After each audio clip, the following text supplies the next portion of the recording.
Straight ahead on Action News at 11, a fire got several businesses and apartments in Endwell. The giant market in Vestal is robbed, and a couple of Norwich businessmen put their heads where their hearts are.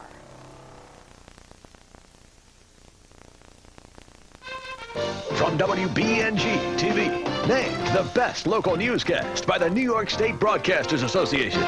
This is Action News Weekend Report. Fire consumes an apartment building in Endwell. 8 families are homeless.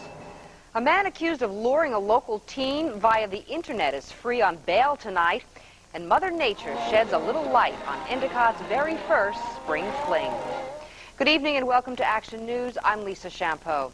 A fire in Endwell today destroyed 2 businesses and left 8 families homeless. The fire erupted a little after 5:30 in the 3000 block of East Main Street. Police immediately blocked traffic to motorists from North Street to Hooper Road.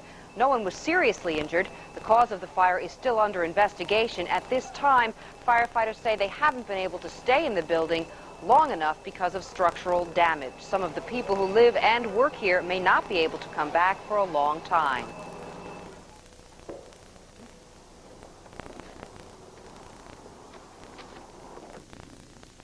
I'm sorry, that was the wrong tape. Again, the fire in Endwell.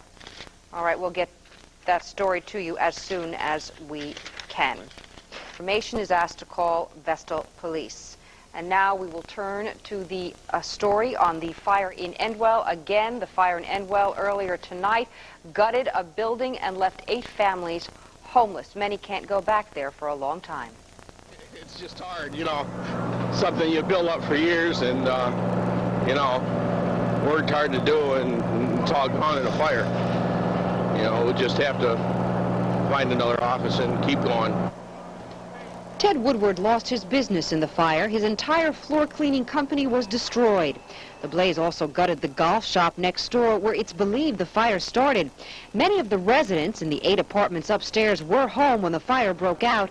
This man's son was taking a bath. He smelled smoke coming from under the doors. He got up immediately to check it out and found out that the whole hall was full of smoke. He may have still been dripping wet, but Todd Beach acted quickly. He knocked on his neighbors' doors and warned them of the fire. He told one neighbor to call for help. And I dialed 911 and gave him the address, and I says, you know, hurry up, bring the whole works, because just with what Todd said, with the floor being so hot, I knew we were in trouble. One resident was taken to the hospital, and several firefighters did suffer minor dehydration problems. Firefighters say the hardest part in battling this blaze was the threat of the roof caving in any second. There's 2 or 3 roofs there, apparently. Maybe as they renovated, they'd go over a roof, and then again, they've gone over another roof, so we had to chase that quite hard out front. But firefighters told us on the scene that one person was injured, but neither police, nor state police, nor the Union Volunteer Ambulance Squad has been able to confirm that. We believe that no one was injured in that fire. No one was injured seriously. Endicott and Vestal firefighters helped Endwell fight that fire. A man accused of using the internet to meet a 14-year-old Broome County girl. While you're waiting for the fire department, how long did it take for units to respond in Endwell? Continuing coverage of the man arrested in Johnson City for allegedly lining up an underage sex partner online. And is Yankee Stadium falling apart? All straight ahead on News Channel 34, 11 at 11. Coverage you can count on. News Channel 34, 11 at 11. Good evening, I'm Steve Craig. And I'm Bianca Solorzano. We begin 11 non-stop minutes of news with the story of some people in Endwell coping as best they can with the loss of their homes over the weekend and asking a potentially disturbing question. Cleanup continued today at the scene of this weekend's fire that destroyed a combination apartment and business building in Endwell. Residents and shop owners gathered at the scene of the weekend fire that destroyed the business.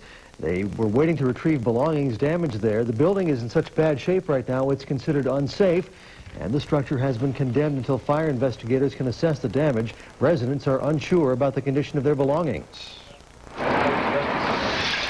I am one of those people that saved everything. My records, all my stuff, my high school yearbook, my life was in there. An exact cause of the blaze has not been determined yet, but investigators know that it did start in the back room of Dave's golf shop. This Endwell fire has raised a question about response time. Could the crew that responded have been there sooner? And if they took too long getting there, did that make a difference in the amount of damage to the building? This Endwell fire has people wondering how long until they can get back into their apartments. But tonight they're also questioning how long it took firefighters to get to the scene.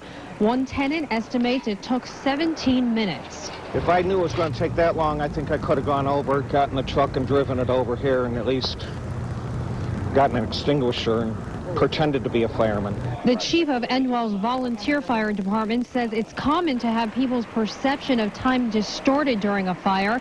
When they see their home in flames, a second feels like minutes, and 17 minutes is way off. I knew that wasn't even close to accurate, so I checked our 911 dispatch times, and the actual time from the receipt of the call that we received till the time my first engine was on location was 4 minutes. We saw the recorded 911 dispatch and arrival times. The first crew was on the scene in 4 minutes, and a second engine arrived in 6 minutes. Even though the fire happened over a holiday weekend, the Endwell Volunteer Department is well-staffed, and there was not a shortage of fighters. In fact, close to 60 firefighters were on the scene.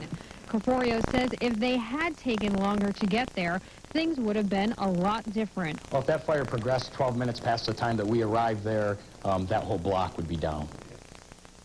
While firefighters do cover a heavily populated area, it is only 7 square miles split among 3 stations. So the average run is just 1 mile from each station, and the average response time is about 4 or 5 minutes. Follow-up coverage for you of that deadly and mysterious fire that swept a pizza parlor and a stubborn fire that damaged this Endwell building so badly it had to be condemned. People with apartments here were not even allowed back in to recover things that did survive the smoke and flames. Tonight, Broome County fire investigators tell News Channel 34 that while they don't know exactly what sparked the fire, it's quite clear that liquid fuel of some sort stored in the rear of a golf shop helped spread the flames.